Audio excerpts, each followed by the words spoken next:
Hello Pro Guides family, my name is Dan, and in today's video, we're going to cover 10 essential concepts that you need to know as an offlaner. Be sure to pay attention, as these tips are really going to have an impact in your games if you apply them. Today's question of the day is, how do you react to people who ask to trade commends?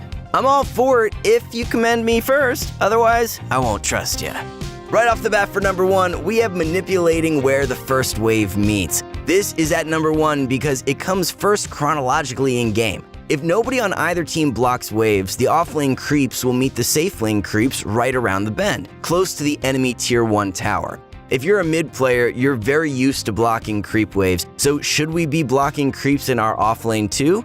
Yes and no, but mostly no. It's kind of a rock, paper, scissors scenario. If you block your creeps and the safe lane blocks their creeps, we're in the same position as nobody blocking at all.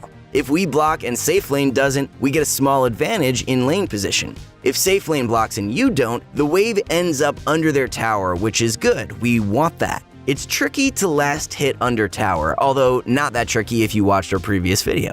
In addition, the second wave will push closer to your T1 tower, which is exactly what we want. So what's the best or most consistent option? None of these. If you want to play like a 9K pro, you can block the enemy's lane for them. After bounty runes, go between the enemy tier 1 and tier 2 and body block their wave. This works because the first wave can't even aggro players, so you're free to do this. Now your first wave will always end up under the safe lane tower. This is honestly such a dirty trick, guys. Abuse it while you can, because I wouldn't be surprised if Ice Frog patches it out like he patched out early game creep cutting. Just be wary of what heroes you're doing it against, as you can get punished for doing this.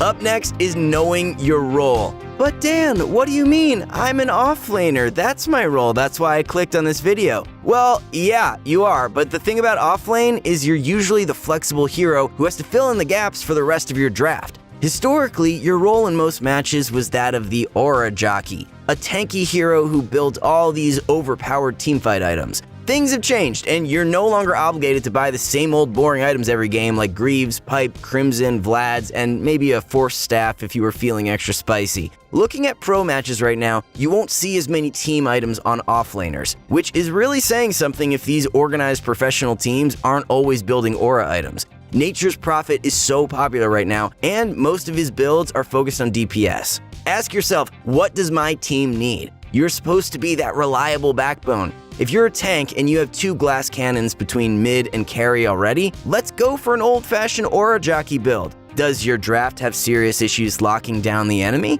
Get something like a Blink or Force Staff, and later on something like an Atos, Scythe, or Meteor Hammer. Did your mid go someone tempo-based that doesn't scale as much? Then you can look to build whatever damage items suit your hero. Picking to synergize with your support is third. Typically, or at least hopefully, both of your supports will pick first. Do everyone a favor by picking an offlaner who will work well with the position 4. If you have a melee 4, strongly consider a ranged 3 or at least a melee 3 that you know has strong synergy with the team. Of course, if you have a ranged 4, pick a melee 3. Also, because the enemy support's picked first, you should have a good idea what support you're up against in lane. If we see the oh-so-common Jakiro, then there is more merit to picking someone like Legion Commander who can purge Jakiro's spells with Press the Attack. If the position 4 picked a roamer and indicates that they indeed plan to roam a lot, we should pick someone who is resilient and self-sustaining, at least as much as you can be in a 1v2 matchup.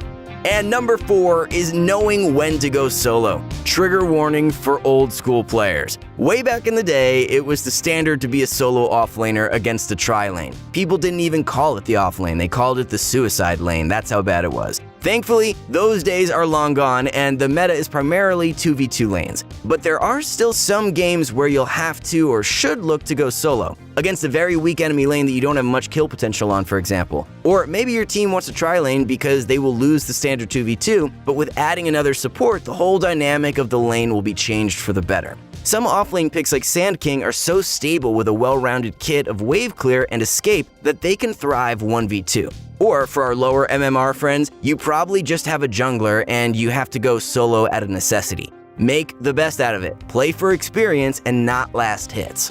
For number 5, we have shutting down the enemy carry. Okay, maybe you can't shut them down all the way because that relies on the enemy's mistakes more than anything, but it's the type of mindset that you should be in. If you watched our carry video, you know that a carry's time is money. Your time is not at such a premium. That means anything you can do to waste their time is a net advantage for you.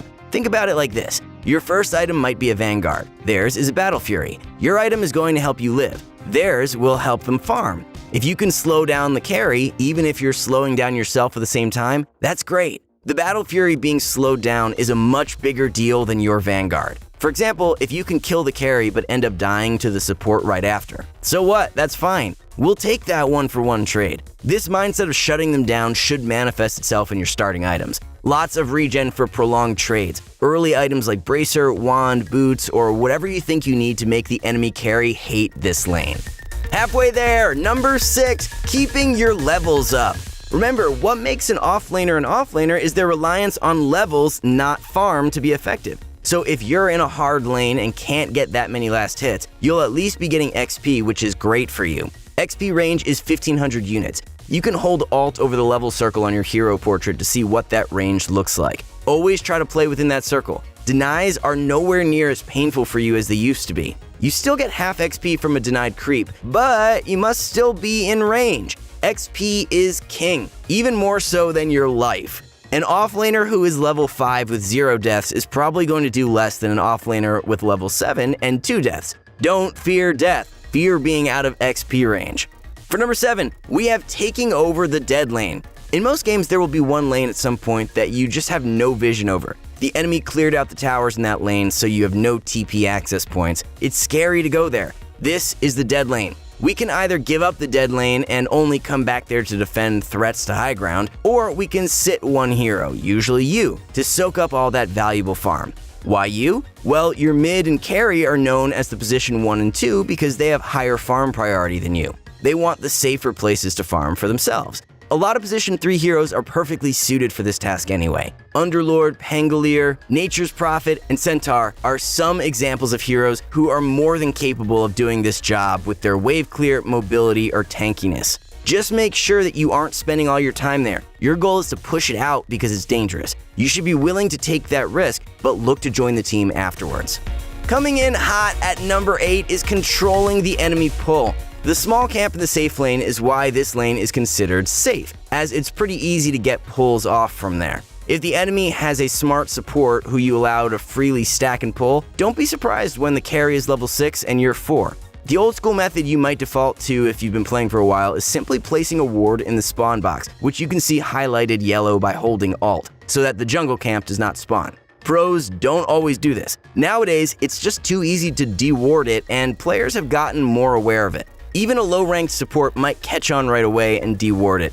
Instead, you can place an observer around but not in the camp. Know when the support pulls and go over to contest it. If you're quick, you'll claim not only the wave, but the small camp to farm for yourself too. If the carry comes to fight you, you might have to back off, but that's still a win. They missed out on last hits in order to contest you. Another less-known trick is that you can actually ask your support to go and block the camp for you with their body. 9 is the sequel to number 8, and can you guess what it is? If you guess spam pinging your mid for dying while you're getting tri-laned against, you're wrong. Don't be that guy. It's utilizing your side pull. The side pull is the big camp closest to the off lane tier 1. The timing for pulling this camp is just after your creep wave passes the tier 1. So right as the first melee creep passes your tower, around 20 or 50 seconds of any minute, hit the camp and walk towards your wave. Cutting just one tree with a tango or quelling blade can make this easier. You can stack this camp at any time ending in 55 seconds. Just hit the camp and walk out to stack. This stacked hard camp really shreds your creep wave and will ensure your opponents never see that gold and XP again. Pro safe laners consider this so disastrous that sometimes they block it to prevent this from happening. In which case, you'll need your own sentry to unblock it and side pull. Work together with your lane partner to try and protect the side pull because you will be contesting and you don't want the enemy to last hit the jungle creeps. Use your nukes to secure the big creeps if needed. This is so crucial because a lot of top offlaners have skills that naturally push the wave, so regaining lane positioning with a timely side pull is super game winning.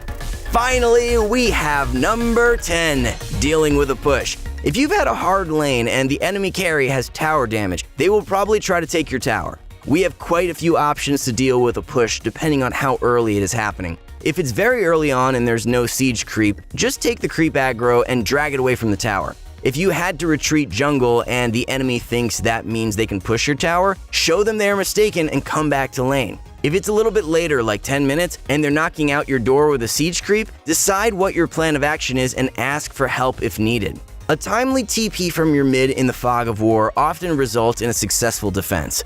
A teammate TPing on an aggressive push will defend your tower and can even be turned into a counter push. Just make sure you as the offlaner are playing to catch the enemies so they can't just walk away from your team who will be further away.